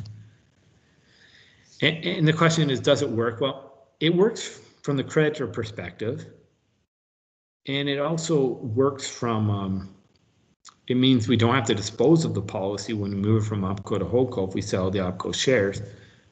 But that's really all it achieves. It doesn't help us with the capital gains exemption, because if a HoldCo sells an OpCo, the holdco doesn't get the capital gains exemption. In order to get the capital gains exemption, the shares must be sold by an individual. The holdco is obviously not an individual, so it's not going to get the capital gains exemption. And then if we tried selling the holdco, we'd still be in the same boat before. We'd have the assets, the policy we'd need to move. We'd have to worry about the capital gains exemption. It also doesn't help if we become a non-resident, because if we become a non-resident, Jim's deemed to dispose of the shares of the holdco. So the thing is, our objective should always be, and sometimes it's difficult, and sometimes we can't solve every problem there, or we got to really get really creative with the structure, but we got to create the correct structure, preferably before we buy the policy or shortly thereafter. One where we can get the creditor proofing, one when we can allow for a sale and still keep the policy and get our capital gains exemption, and possibly a structure that deals with the possibility of becoming a non-resident if the client thinks that's a problem. You know, I've had clients, most clients are not going to become non-resident, or they think they're not going to, and that's all we can really rely on. But I have had clients where I had one client who said, you know what, in 10 years, I'm moving to Israel. And I go, pardon? You know, we're at the sale, we're almost at the end of the, yeah, he goes, yeah, my family, we're going to go back to Israel and live. And I go, well, then we can't, that's not, we end up going with no corporate policy in that instance. We just decided it's easier to go with a personal policy. But, you know, those are types of things you have to ask and understand. And are right structures possible? Yeah, there's some. Some are more complicated than others. Some are more flexible than others. So one possible solution, this doesn't solve the non-resident problem. That one's its own unique problem, and I'll talk about that at the end of this section. But we could basically, you know, Jim could do a freeze of his shares in OpCo and then own a holdco on the side that will own the gross shares. And this is Jim just wanting to keep all control and everything. And therefore he can get his capital gains exemption when he sells the OpCo shares, and the holdco would stay around after he sells the company. And he has his investments and his life insurance in the holdco. That'd be a very simple structure. It's certainly not my favorite structure. You know, it does allow, because he controls holdco and OpCo, he can pay dividends from OpCo to holdco to fund the policy, and there's going to be no taxes on it. You know, assuming there's safe income attributable to the shares and things like that. There's other issues we have to get through, but usually they're not that difficult. The disadvantage with this structure is we haven't taken advantage of all the tax planning that's available. You know, if we're going to set up a structure, why don't we make it a little more flexible and get us, you know, possibly capital gains exemptions for family members, income splitting where it's permitted. The new rules have really shut that down a lot. I say new rules, but you know, they've been I think we're in our second year of them. But anyway, so, you know, we do have to worry about that, and becoming non-resident is still an issue unless we, again, tweak the structure a little more. This is probably a little more complex, but a structure I like much better. And under this structure, Jim basically does a full estate freeze. And he incorporates a holding company, but instead of the holding company owning shares of the operating company, he has a family trust own shares of the operating company. And the family trust would have as beneficiaries Jim. So again, we're not freezing Jim out. So if they're, you know, if OpCo sells for 100 million, Jim can get a good chunk of that, if not all of it. Jim's family are going to be beneficiaries of that trust. And the wrinkle here is the holding company will be a beneficiary of this trust. And this works if Jim controls both entities or Jim's family controls both entities, because what this means is if Jim sells if the company gets sold, the OpCo, any capital gains realized could be given or attributed to Jim and Jim's family, so they can use their capital gains exemption. That's probably the biggest bonus of this structure. But also by having the holdco as a beneficiary, we can pay dividends from the family trust, and the family trust can designate them and pay them to the holding company. And because Jim and Jim's family control both, the dividends flow up tax-free to the holding company. So then it can buy the investments, it can buy the life insurance. So we've also then creditor proofed, because the policies are not subject to the creditors of OpCo in that instance. You know, I think that's the biggest advantage, and it also provides flexibility of future planning. So if one of Jim's daughters takes over the business, she can get more of the common shares from family trust because she's running the business. So just things like that. We still have an issue of it becoming non-resident. And so we can have two options. We can own the policy personally, as I did with the client I talked about a couple minutes ago, or we can tweak the corporate structure already shown so that gross shares are owned by a Canadian trust or someone expected to stay a Canadian resident. So, or we could have life insurance shares do the same thing, you know. So in other words, let's just say we know Jim's going to possibly leave, and maybe Jim and Susan, but their kids aren't going to. We could have them own the shares so that that's not a problem. So in other words, we could do it with life insurance shares, which I mentioned before. I don't want to go through that 100 times again, but let's just, you know, we could have Jim own the life insurance, not Jim, but Jim's daughters or a family trust own the life insurance shares and have them issued by the holdco to the new trust. It's just a different trust. It could be the same trust. I'm not a huge fan of the same trust owning shares of OpCo and HoldCo in these instances, because especially if you're flowing dividends, because you can kind of get very circular there. But we could have the trust own the life insurance shares so that Jim becomes a non-resident. The cash surrender value of those investments or the life insurance policy isn't included in the value of his HoldCo shares. And, you know, provided the kids stay residents of Canada, then we don't have any problems if the beneficiaries of that trust and the trust is resident in Canada and the beneficiaries, mainly the kids, we don't have any problems when capital dividends flow out or any income is flowed out to them. And we don't have to worry about some of the U.S. tax rules either, if it's the U.S. we're dealing with. Probably now's a good time for a break, eh, Brent? And then we can... Yeah, it's about my tap out point of hearing you, bro. I love you, man, but I'm just kidding. No, that was a good one. Before we do, though, is there anybody that wants any clarifications on any of the slides that just previously came? And there was one question in the chat there, Brian. It goes back a little ways. You know, it's when you were talking about, I guess, probably rollover provision on marriage and maybe the opportunity on multiplying capital gains exemption. The question was, well, the comment was, I guess you should get married if you want to pay less tax. And then the next one was, does common law work as well? Yes. Yeah. So you get the spousal rollover if it's common law. Yeah. Sorry, I used the word married in that context. The Tax Act does too. It says spouse or common law partner is basically, it does, the rollover does apply there. Sorry, I should have clarified that. No worries. There was one more. I think I handled it, but you know, we'll just make sure.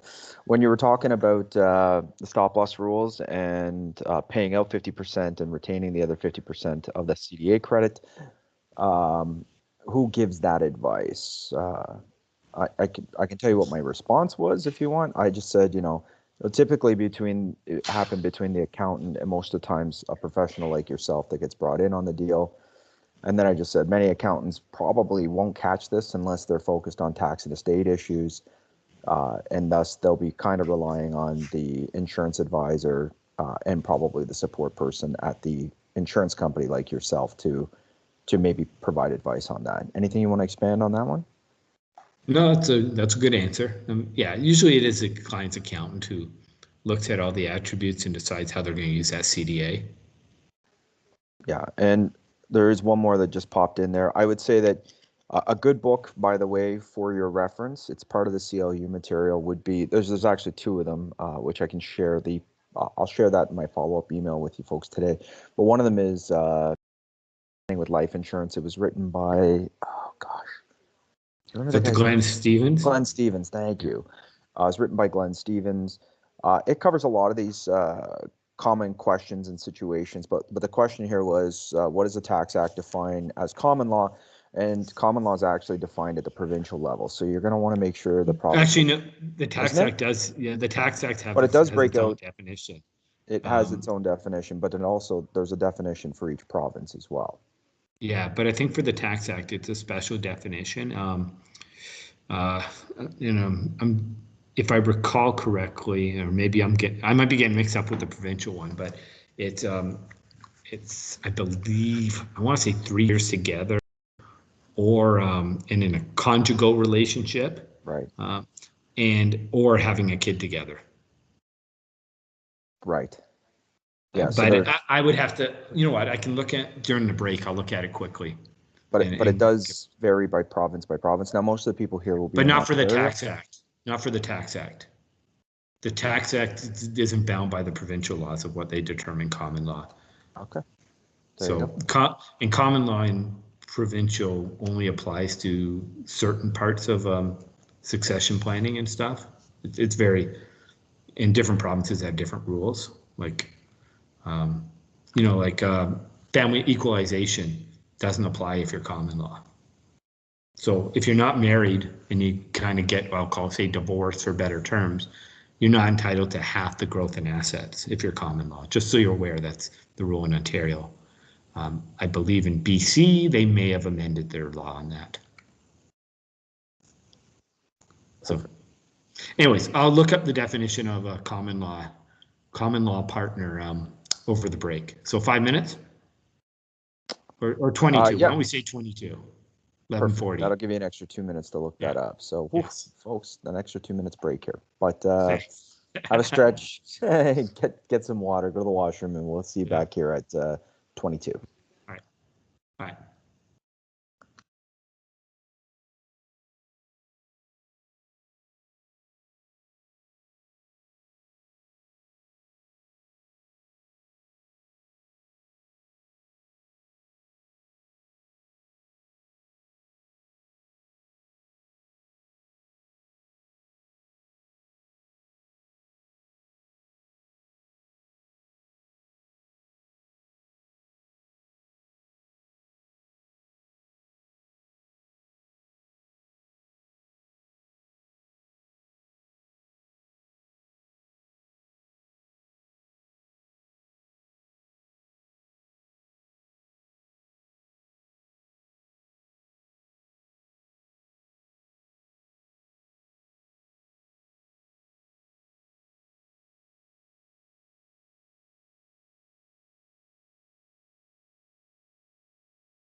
Okay, Brian, you're I'm good.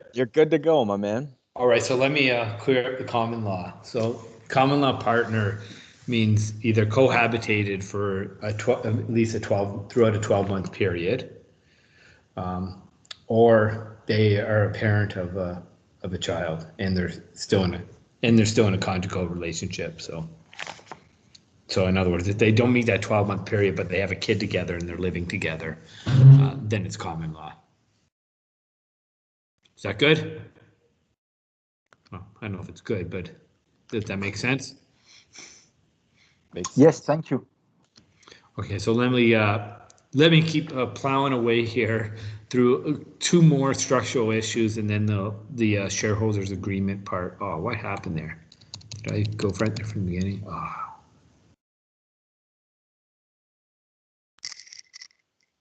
You could always close it and just go to the slide you want.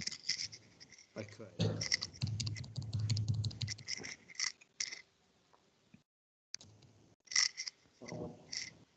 Here we go. There's where we are. So let's look at the first one, corporately owned policies on children, because I got the question yesterday, but for a while there I was getting it probably every other week. Somebody going, I want to own a policy on my child or my children in my corporation because, I want to use the lower tax corporate dollars to buy the policy of my child. Is that a problem? So let me just, from both a practical tax and underwriting perspective. So from an underwriting perspective, we will issue corporate-owned policies on business owners' children, provided, one, the corporation is 100% owned by the business owner and/or their related immediate family, and subject to the normal limitations on policies on children. So if we would issue it because we think the child should get insurance for $1 million, because the parents have a lot of insurance or the child has assets or going to have assets, then we will do it. And from an underwriting perspective, they don't care if it's owned corporately or not in that respect. For me, the main concern that we set this up properly and that from a practical and tax perspective, it works. And that's probably my biggest challenge with these. So if we go back to Jim, and let's just say Jim has set up this really neat, elaborate structure with the holdco that he owns 100% of. Okay, so if he then wants to buy policies on his two daughters, Kate and Jen in this case, we have to worry about the tax consequences and the practical consequences of doing that after Jim dies or when Jim dies. So the first one is when Jim, and let's just assume Jim dies first and he leaves the shares to his wife, and then when Susan dies, there's going to be a disposition of those holdco shares at their fair market value. That fair market value will include the cash value of those policies on the daughters because they're a related person. But because we don't receive any life insurance proceeds, we're not going to get cash to deal with any of the tax tribute to that cash surrender value, but we're also not getting an increase to the capital dividend account. Therefore, we're going to pay full capital gains rate tax on the CSV attributable to those shares in the holdco owned by Jim. And we don't get to do any CDA planning because there's no CDA to deal with then. Now, if that's not a big deal because they have other assets, they can pay the tax. He's got some other policies which can help deal with it. Then we have to worry about the practical implications of this. And are these proceeds, when Kate and Jen die, going to go to the kids, to the relevant kid? So obviously the policy on Kate is meant for Kate, and ultimately if she has a family, her family, and likewise with Jen. So getting the proceeds to the right person is a challenge. So, a lot of people say, why don't we just move the policy out then and give it to, after Jim and Susan died, to Kate and Jen. That's a distribution of the policy. So the corporation is going to realize a gain on it, and the individual who gets it is going to have an income inclusion, like we talked about before. So not only have we paid tax on the CSV at death, we're now paying tax getting this policy out. And even if we didn't have the CSV at tax at death, we're going to get policy getting out. So the other option is, let's just leave it in a corporation. The problem is, if one sibling dies, because they're both kids that likely are going to inherit 50% of the company, they're each only going to be entitled to 50% of the proceeds on each of their lives.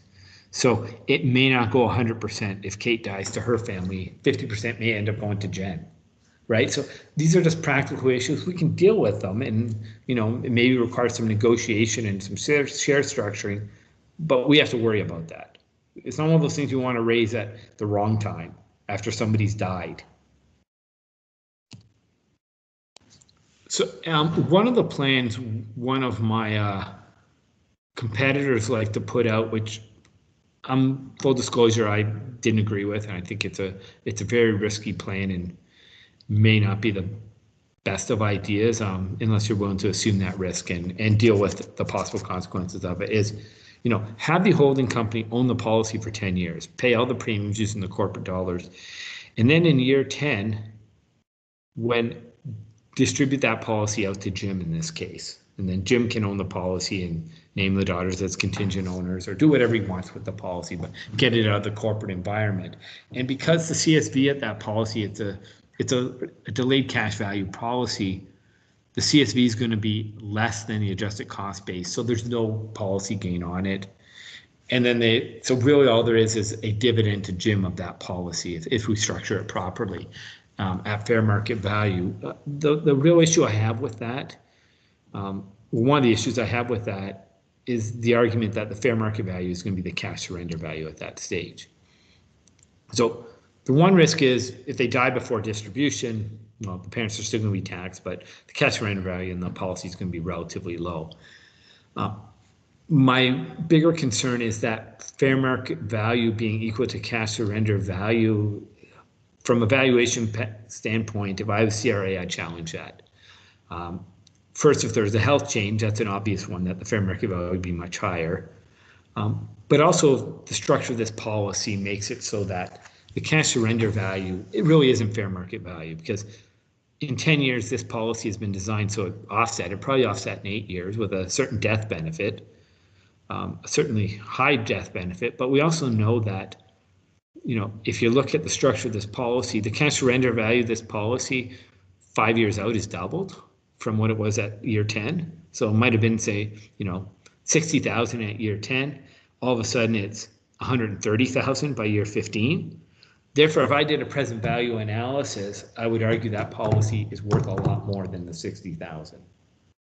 So I would, and the last thing you want to do is getting CRA all over things because once they find one thing, they start looking for other things, especially if it's what they consider aggressive planning. So one of the solutions I usually recommend in these cases is my old reliable, and I kind of joke when I say that, but is using life insurance shares. In other words, have the shares in the corporation, but have a life insurance share for each policy, and one for the benefit of Kate, either directly or in a trust because of her age, and same thing with Jen, and have them own these life insurance shares that track the policy on each of their lives, so that when Kate or Jen pass away, the proceeds will go on those shares to their respective families. And the CDA follows that, and they get the benefit of the CDA and things like that. So that bottom line is that then keeps the cash surrender value of these policies out of the common shares owned by Jim when he dies. So we've avoided the tax, and we've solved the practical issues of the proceeds going where they're supposed to go when Kate or Jen pass away. And I usually use a trust for, and then I recommend they be distributed out to the kids prior to that 21st anniversary of the trust, and deal with it in that respect.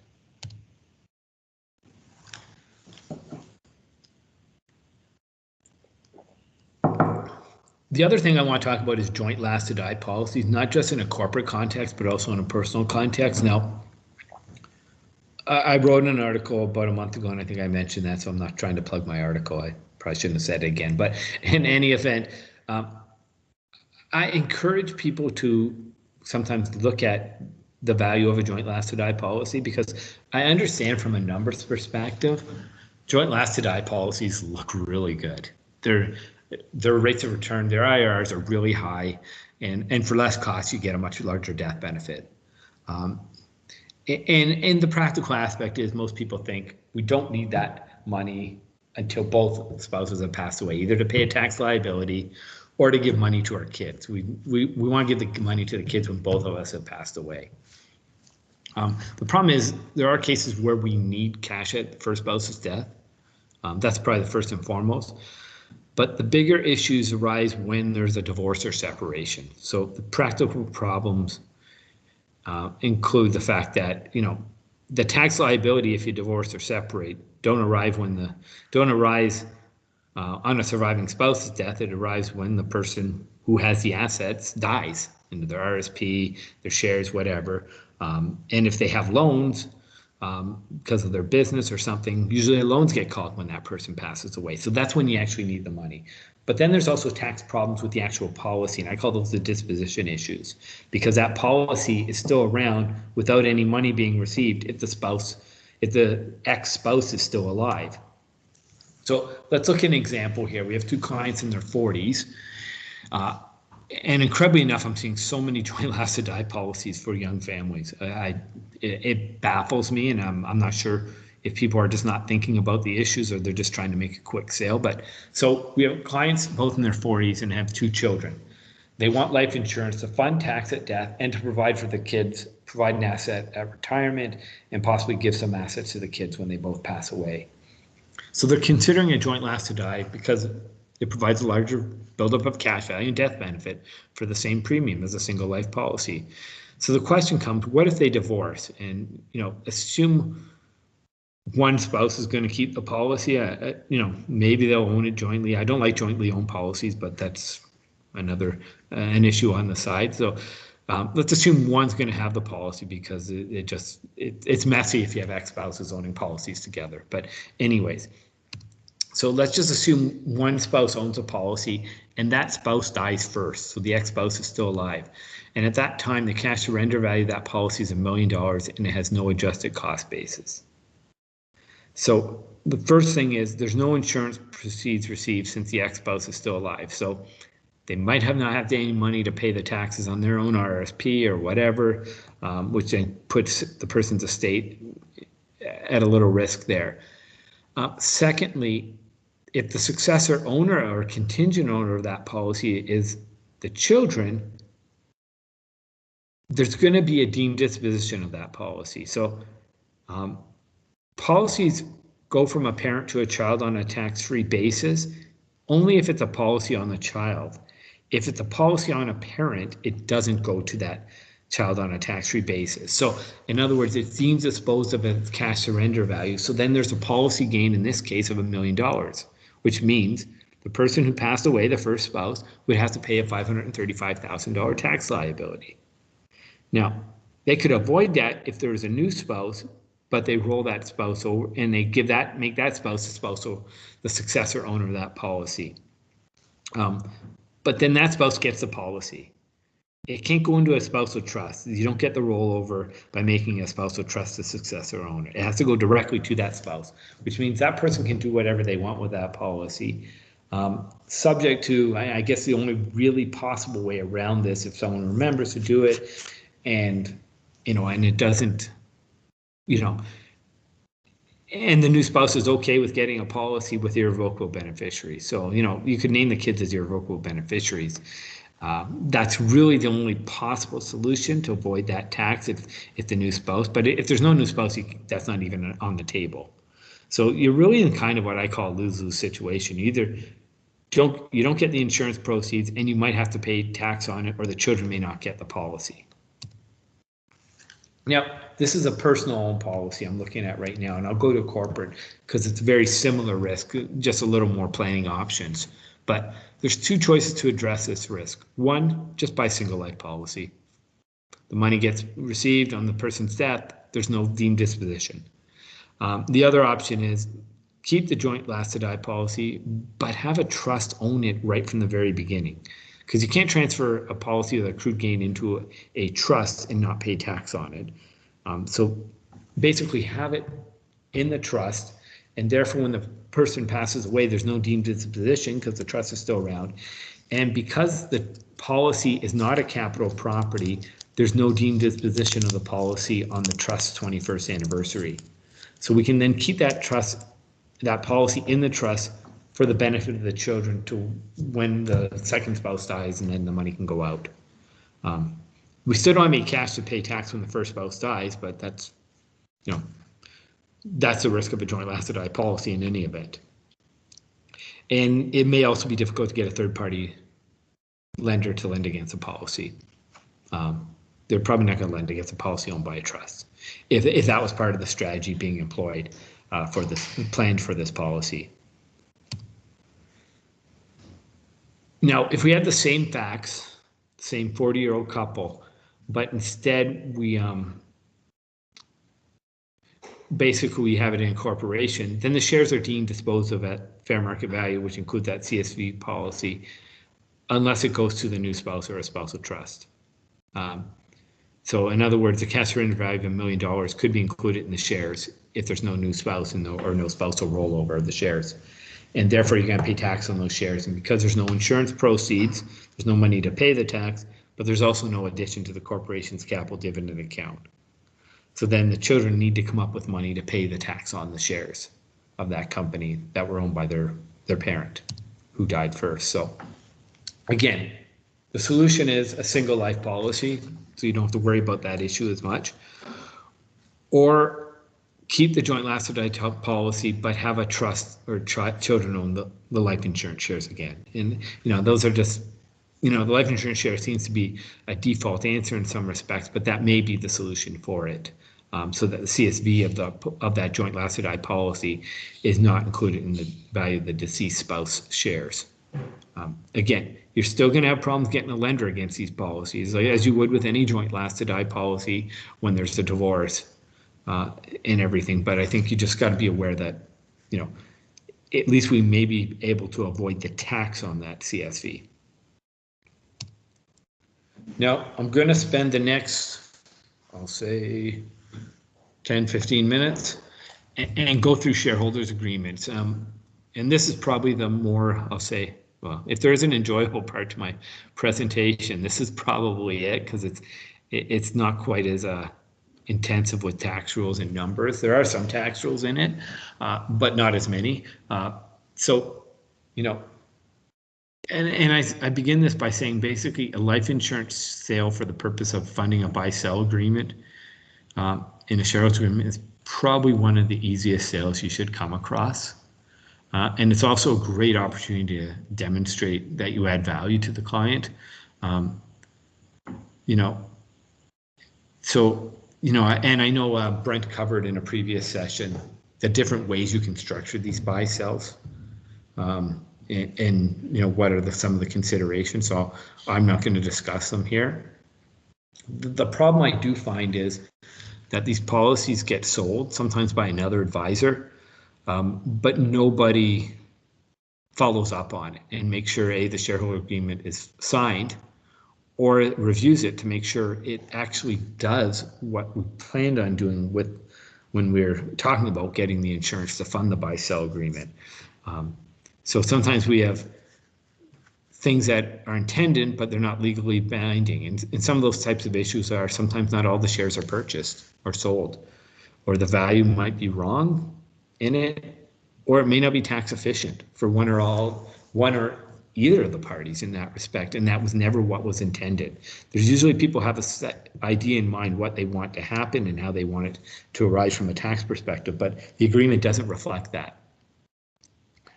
And I'll be honest with you, I look over probably an agreement a month, and there's always at least two or three things that are wrong with it, and that's, it's not me being negative or me saying that people don't know what they're doing. They just don't understand the tax rules with respect to the life insurance and stuff. And these agreements are usually done by corporate lawyers who are corporate clients all the time as opposed to individual clients. And so they don't know the individual tax rules or the individual implications of things. So I find pointing these out to clients actually help them. And sometimes if you do this or are involved in this exercise, you know, the amount of contact you have with your client really helps develop a relationship, and therefore they're going to be more willing to look at personal tax and estate planning with you. And, you know, the life insurance on a buy-sell is usually a term policy in most cases, other than if it's a close family corporation.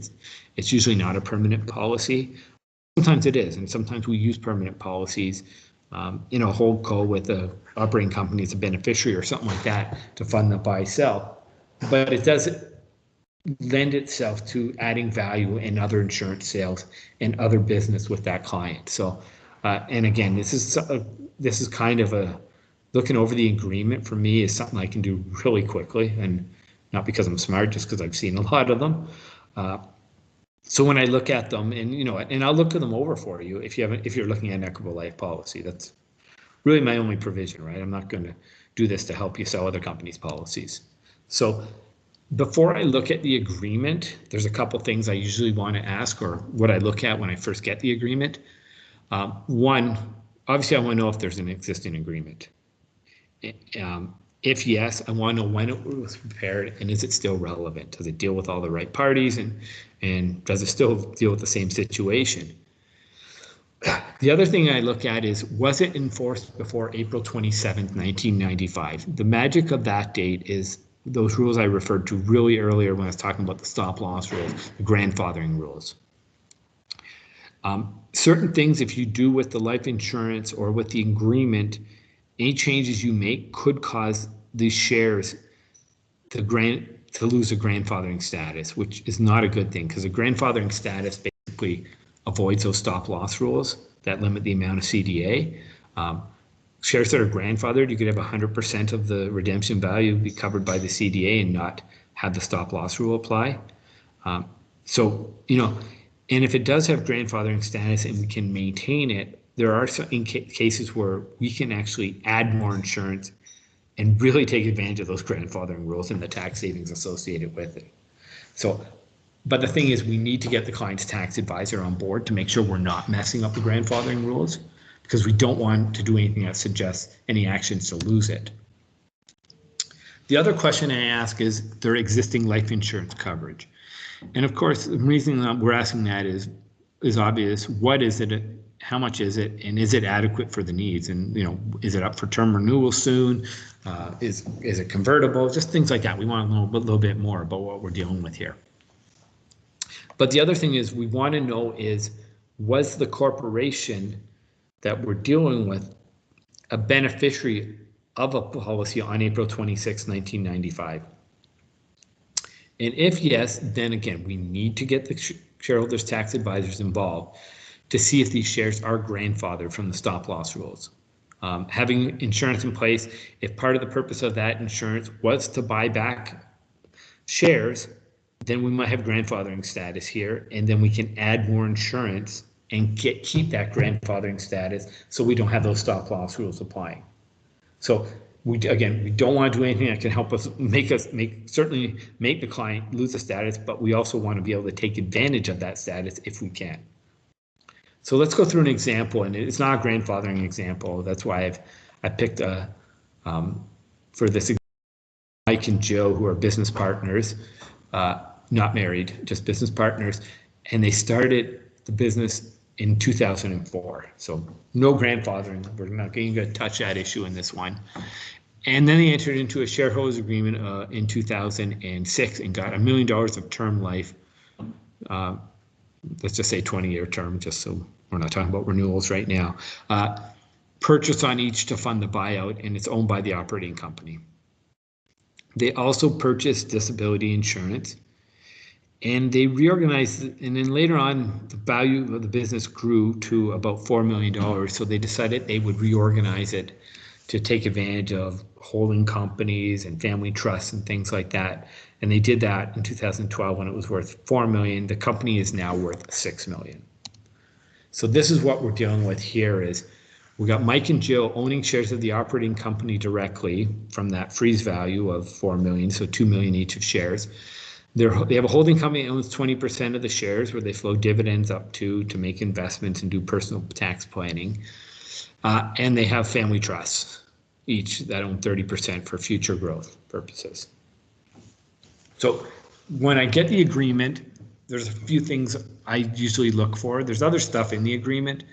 I don't want to muddy other stuff up and get into planning that has nothing to do with what we're doing here, unless I see something very blatantly obvious in it. But so I usually look at who are the parties to the agreement. Is there a disability provision in the agreement? Even if they don't have disability insurance, and I look at that anyways. We don't sell disability insurance, so I look at it even though it has no benefit to my company, but I look at it nonetheless. And then I obviously look at the death benefit provisions. What happens when somebody passes away, and how's that structured, and how's the value determined, and things like that. And then I point out anything that might prevent this from operating as the client intended. So I look at the agreement. This agreement was done in 2006. So the only parties to the agreement were Mike and Jill, and it basically provides for the buyout of their shares if one of them passes away, and it deals only with them.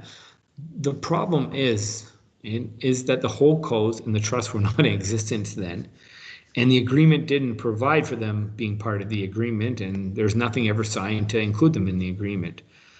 So what that means is if say Mike passes away, although his shares might get purchased, any shares owned by his holding company and any shares owned by his family's trust would not be purchased. So, that's a problem. Joe doesn't want to stay in business with Mike's family after Mike passes away. And likewise, Mike's family doesn't want shares of a company that they have no input in and may not receive any dividends if the company never pays dividend. So board of directors determines if dividends are being paid.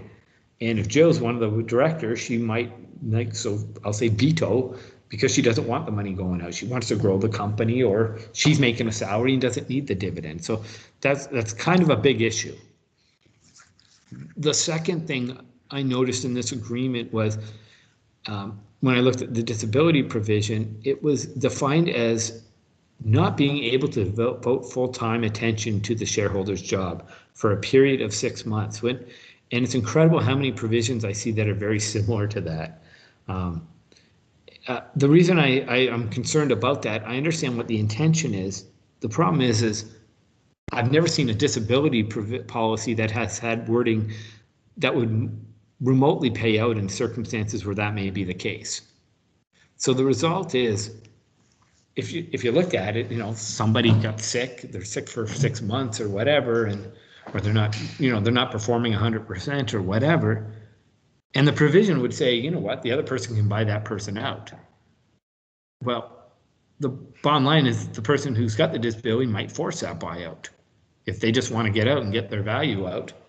And the other person might not be willing to or have the cash because there's no money coming in from the disability policy to do it. So it really doesn't make a lot of sense. I always say if you're going to do this, and what I'd recommend in those instances is refer to the wording in the disability policy so that the wording matches, so that the company makes a determination, the insurance company would make the determination if the disability provision actually applies. That's essentially what that would end up doing. And then the meat of the review is usually the purchase of shares at death. And in this case, very standard provision. The agreement says if somebody passed away, the corporation will purchase the deceased shares. Now, I'm going to assume that they've fixed this agreement so that shares owned by the trust and the whole core are also purchased. And then they say the payment will be immediate to the extent of the life insurance. And the rest of the payment will be made with a promissory note, which is payable over 5 years. There's a couple problems with the agreement, and I'll go through a little bit more in detail, but one, it doesn't mention the capital dividend account, and there's really no flexibility in this agreement for purchase by the surviving shareholder and other things. So let me explain why I see those as problems.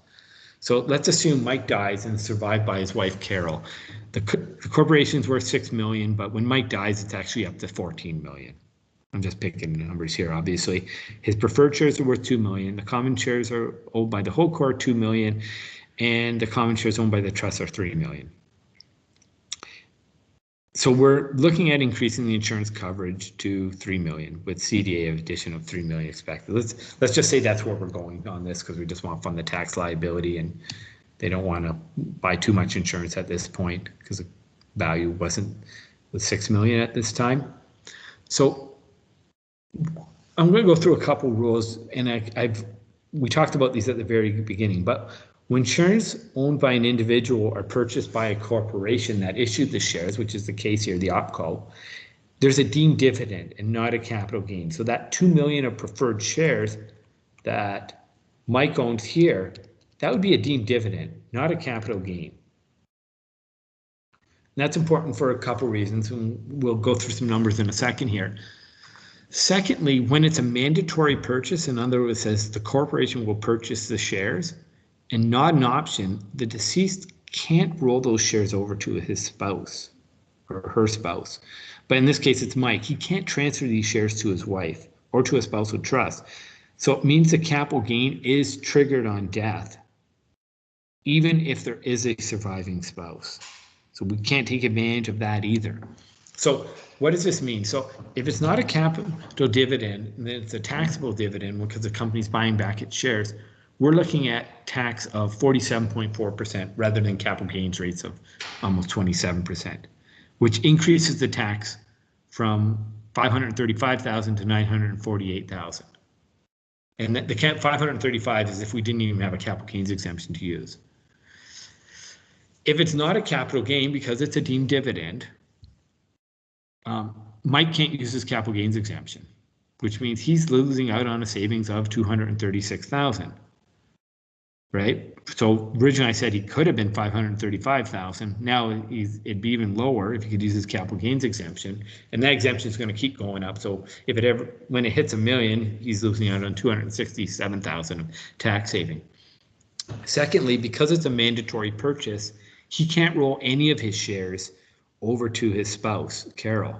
So if he could roll the shares over, we could use her capital gains exemption too, because I said you had to own the shares for 2 years, but if you actually receive them from an individual who you're related to, the 2-year rule doesn't apply. So that would be another $236,000, or if the exemption's $1 million, $267,000 tax savings. Lost out on sheltering that entire $2 million capital gain because this was a mandatory purchase. And secondly, if the shares are redeemed and capital dividends are received, we might also have the stop loss rules apply if the full $2 million of that $3 million insurance and $2 million CDA was paid to Mike's estate on this, on the redemption. So we kind of have a lot of problems here. The other thing is, I mentioned before that the rest of the purchase, to the extent it's not covered by the insurance, is done through a promissory note. And when there's a deemed dividend, it's not capital gain. There's no what I call reserve mechanism to defer that income from that dividend. If it was done as a share sale to Lisa, I believe that's her name. I already forgot her name, but to the other shareholder, then we wouldn't have had the problem there. We could defer the gain over a period of 5 years, 20% per year. But you can only do that with a capital gain. It's called the capital gain reserve. Here we have a dividend, so the tax would actually still be paid even if they didn't receive the cash for it. And then the last thing is there's no mention of the capital dividend account. Who gets the benefit of that? And really, if there's no agreement on who gets it, the board of directors determines who gets that benefit of that CDA. So Mike, his holdco, and the trust may not receive capital dividends on the share purchase, on the corporate share purchase, because the board of directors has to agree. And Jill is one of the other directors, likely, because she's one of the main shareholders, and Mike would probably get the right to appoint a director, or his estate would. And if they can't agree that Mike's family gets the capital dividend account balance, Jill could effectively say, no, you don't get it, and it stays in the corporation. And when she gets total control of that corporation after buying back all Mike's family shares, she can get the benefit of that CDA. which is never usually the intention.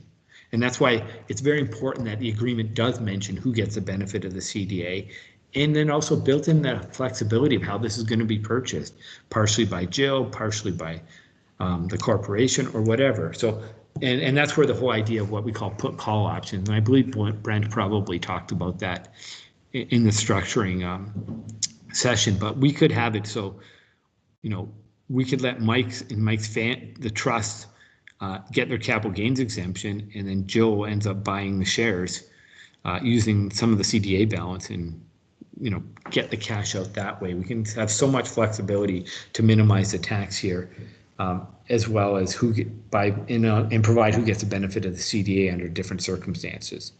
I also say is because we have different tax accounts now, general rate income pool, which allows the eligible dividends, that should probably be dealt with in the shareholders agreement, as well as possibly things like refundable tax, now that we have 2 accounts there as well. And again, I don't want to spend a ton of time on that aspect. The other thing is, and this is the one where I see so many times, the value paid for the shares in the valuation formula. So the agreement says the value is to be determined by the corporation's accountant, and the purchase price would be the value of the shares at the time of death or at the time that the corporation exercises its option, if it's an option. One thing I always say is, please don't make accountants the person to call upon to determine value. It really should be an independent qualified business valuator, because it's an important thing and it's got to be done properly. Accountants are good at giving tax advice, good at providing financial statements and preparing them in tax return. And then even sometimes some of them provide consulting advice from a business perspective because they're experienced in that area, but they're not business valuators. And in addition, if it's the client's accountant, the accountant of the company, it really puts them in a conflict position, because if I'm the deceased family, the one selling the shares, I want to get as much money as possible for the value of this company and my shares. And if I'm the buyer, the survivors, I want the lowest value paid. I want to pay the lowest value. And unfortunately, the buyers are the ones who are going to continue owning that corporation after the deceased pass away. And that's going to be accountant's future client. So either subconsciously or consciously, there's going to be at least a perception that the accountant's going to lowball the value of this to help the buyer. Whether they do or not is not the issue. It's perception in some case, because it is really a conflict of interest here. The other thing is, the value in this provision did not exclude the value of any life insurance policy or proceeds from any of the policies. So that whole rule that says you include the CSV in the value of shares at death, that's a tax rule. That's not a valuation rule. The valuation rule would say you would include the value of the insurance in it unless there's something in the formula or the definition that excludes life insurance. And I see so many agreements that don't exclude the life insurance and just don't exclude life insurance policies on other shareholders. So let's just assume this corporation is worth $14 million when Mike passes away. But on Mike's death, it receives that $3 million death benefit on that term policy they're going to get. And Jill's relatively healthy, but the policy is appraised at $1 million because of what her life expectancy is, and this policy can be converted. It has some value. So really then, if a valuator, if they applied the formula as it's done in that agreement, would value that corporation at $18 million. So the $14 million plus the $3 million on Mike's death and the $1 million policy on Jill's life. So then Mike's shares are not worth $9 million or $7 million, half of $14 million. They're worth half of $18 million. So $9 million. So you do have a bit of an issue here. So I always say the valuation recommendation would be appoint at least one licensed business value and make sure that the provisions do exclude life insurance policies, both proceeds at death and the policies on other shareholders. And then depending on the facts, there's other things I usually will make some recommendations, possibly having a holdco own the policies and the operating company as a beneficiary, so that if the opco sold, the policies don't need to be transferred, just things like that. And then the idea is possible other planning. You know, so many cases we've done this and said, okay, now we want to minimize your tax liability at death and possibly, diversify your portfolio because all your assets are in your company, in your operating company, and perhaps you need some other assets to provide for your family if something happens to the company or whatever, and then have different classes of shares for different shareholders. So money can go to different people and different entities as required and not everybody getting equal. So those are just some of the other things that sometimes come up. The last thing, and I kind of alluded to this first point,